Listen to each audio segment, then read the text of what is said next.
Welkom leerlingen van HAVO 5 en VWO 6. Welkom bij dit filmpje over vraag 19. Dus nu hebben we uit 2023. Tijdvak 1. E pregunta. Gebruik bron 4. In bron 4 wordt door de tekenaar van de spotprint de moeizame start, de difficult start, e cominciamento difficile van de Volkenbond weergegeven.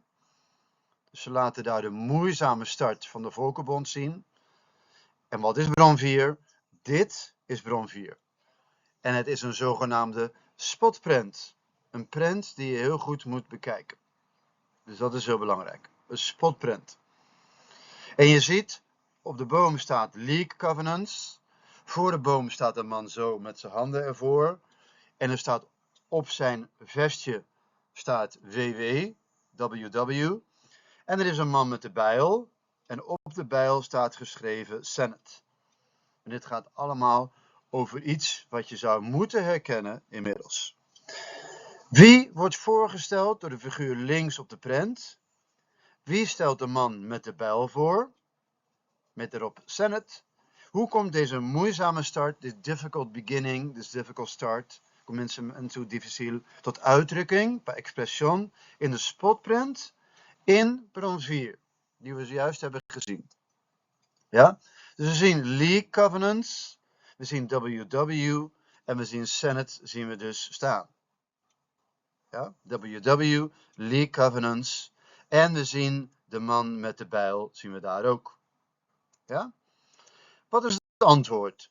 Deel 1.